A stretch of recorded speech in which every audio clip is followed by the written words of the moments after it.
Welcome to my list of 10 PC games you likely never played in Ultrawide. Now, all these games that are on this list I own, and I have captured and tested the games, and they do appear in Ultrawide with or without a fix. So, if any of these games pique your interest, rest assured that there are a fix, at least in the gameplay department. They should be Ultrawide safe. Now, Ferry is a very fast-paced action game that the objective is to just go from one boss to the next with no trash mob in between. Your objective is to try to escape prison, and by doing so, you're killing bosses after bosses, accompanied by excellent music. Probably one of my favorite soundtrack of the year when the game came out. So yeah, if you like difficult game, I highly recommend this one because it is hard. It is harder than Sekiro hard and all the Soul games, I think. Shadow of the Awakening is a very fun dungeon crawler action RPG. Now, don't go into this game expecting the controls to be fast-paced like Diablo or Path of the Exile. The game doesn't really throw a tons of enemy at you like those games that, just require a lot of button smashing. Enemies are few in numbers, but much harder and require swapping of members to take them down. You really only control one character at a time, but you have 4 members in a squad, and you alternate between them. And yeah, they all have their unique abilities, and the game is pretty fun. It can be repetitive, and if you don't like repetitive games, then I would stay clear of that. In terms of swapping characters, if you don't like swapping characters constantly, it can be repetitive in that department. Now, the game is pretty hard. It is when you pick hard, it actually means hard. So don't think hard is normal. It's on the level of like something like Divinity Original Sin hard, I would say. So as for performance, runs pretty solid. Graphic settings are pretty bare bone, but the game looks pretty, as you can see. Voice acting is kind of hit and miss. Audio effects is not as great as Diablo or Path of the Exile, but it's not bad either. It's a good game to pick up if you're looking for a solid, decent story action RPG. Now, Recore was a game that I enjoyed a lot, even though the reviews are pretty bad for it. And I am not sure why, because the gunplay is pretty fun. The characters are charming, and all your companions, the 4 or 5 bots that you get throughout the game, is pretty fun to command as well. The only thing I can think of is the environment is, I admit, is pretty boring. There's not much to do. But once you're indoors, it's a lot of fun with the tight gunplay and the movement, and just it's a very charming little title, and I think it deserved definitely a try on Xbox Game Pass if you have it.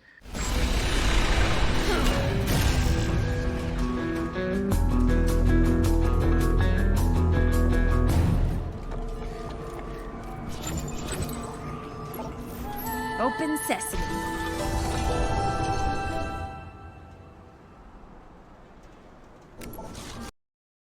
Now, Guijan 3, I think I'm pronouncing that right, is akin to something like a Chinese Final Fantasy.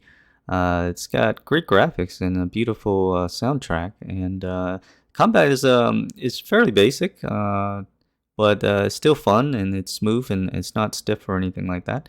The translation is excellent, the English translation. Usually these type of games, the translation is poor, but in this one it's pretty good. The production value is pretty high, and starting to see a lot more of these types of game popping up in the Western world, so it's good to see. Now, Viking Wolves of Midgard is a decent action RPG hack and slash adventure with Nordic setting.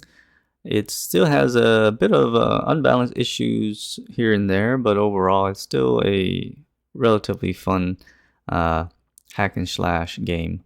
It does have a single story campaign, so if you're needing something like that while you wait for Diablo 4 or at least something with higher production, I would actually give it a go. It's relatively very cheap nowadays, so grab it on Steam sale. Stop! Come no further! This cave is riddled with my traps! Oh no! Threatened by traps! Whatever shall I do? Well, don't say I didn't warn you.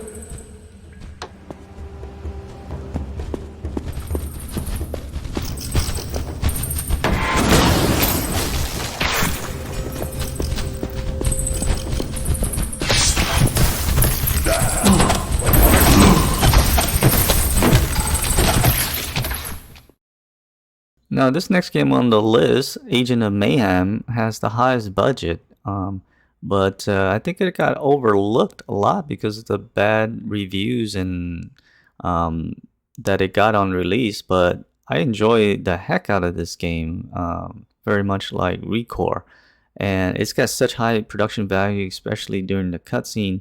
Unfortunately, it's 16:9. There's no fix for that right now, but the production value is very high. The characters, all the characters that you control, is extremely fun.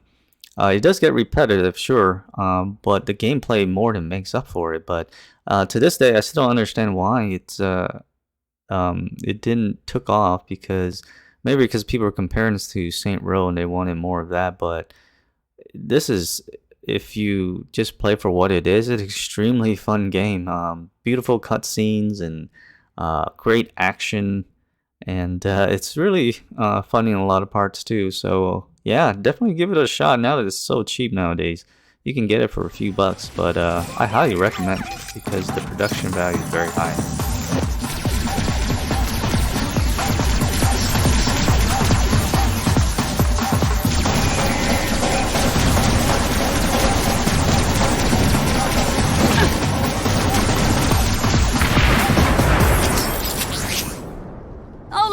They brought friends! Deliver Us the Moon was a title NVIDIA used as one of their benchmark for RTX and DLSS at the time, but it just turned out to be also a very good indie game as well. It's your objective is just to find out what happened to one of the expedition crew, and during your adventure, you have to solve a lot of puzzles, and most of the time you're going to get stuck on a lot of them if you're not paying attention to notepads and directions and things like that, because there's no waypoint or anything like that. So you actually have to look at sign and things to find your way around, just like in real life. But yeah, I enjoy that because there's no hand holding this one. So if you're not paying attention, you're going to be stuck in a lot of the puzzle. Business offline.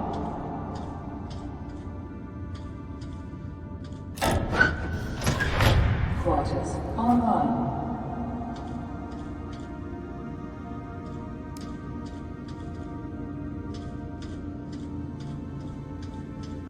Now, Xuan Yuan 7 is another Taiwanese action RPG that's extremely linear in level design. It's fun and forgiving combat. It's very basic in RPG mechanic as well. Very personal cast of characters, 3 to be exact. You can only control the main character, while the AI auto-attacks and on occasion tells them to perform their specials. Only weapons change in appearance as you level them up, but not armor. Pretty basic combat, consists of 5 stands with limited moves in each stance. Fusion system borrowed from other games are used to craft picked up materials for characters, perks like increased HP or attack. English subtitles translation is decent, still need a bit more improvement, but it's a lot better than most. Good voice acting, even though I don't understand Mandarin. It also has a pretty amazing soundtrack as well. Especially the main theme, but yeah, it took me around 25 hours to complete the game, and I enjoyed it. And yeah, definitely check it out if you're into this kind of stuff.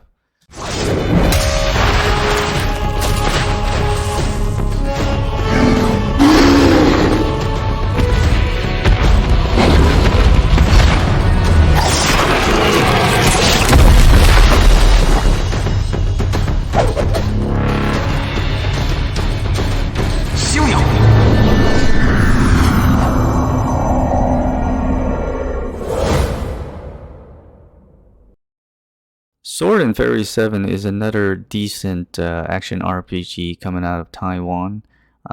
Its graphics is gorgeous, as you can see, and it's also one of NVIDIA's kind of advertised for their benchmark in RTX and DLSS, and I have to admit it looks absolutely gorgeous when you crank it all up, and it runs really well now. Initially it had a little bit of hitches, but they've been releasing numerous patches after the release, and it runs butter smooth now, with or without RTX. So they're still making improvement, and the games is pretty linear as well.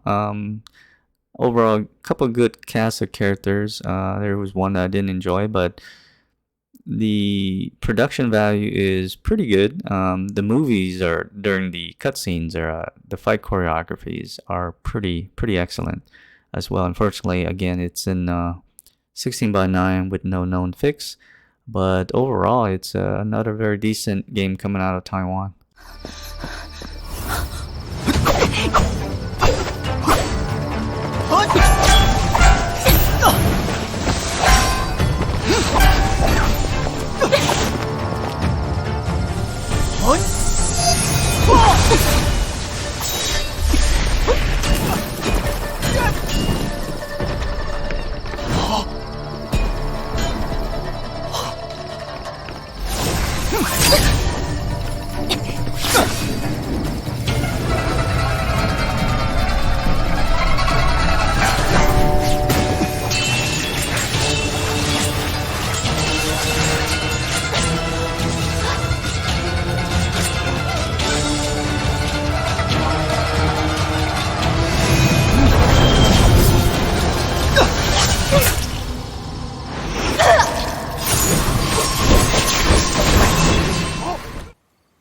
Now, the last game on this list is King Quest. When this game came out, Telltale was hitting its full stride, so I think this game kind of went under the radar. And it's a great remake of a classic from the 80s, and it kind of reminds me of The Never Ending Story, if you're old enough to remember that movie, in terms of just the grandfather is telling the story to his grandkid and delivering the narrative that way, and it turns out to be a pretty fun game. It's episodic, and it's currently free on Steam.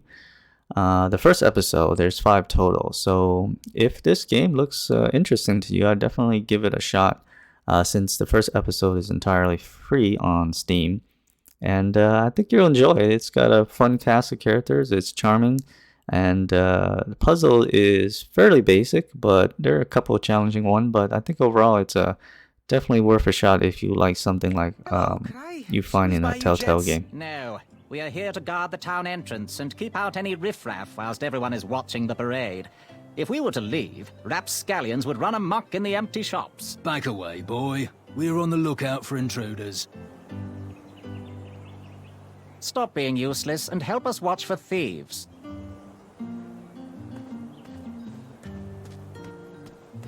Now that about wraps up this list. Now let me know if there's any game on this list that you that interests you after seeing it, or if you've heard of it but never really gave it a shot, and if you will. And I'm curious. I'd like to know that. So let me know. Again, thanks for watching to the end, and hopefully see you in the next one. Take care. Peace out. Ah, a shortcut.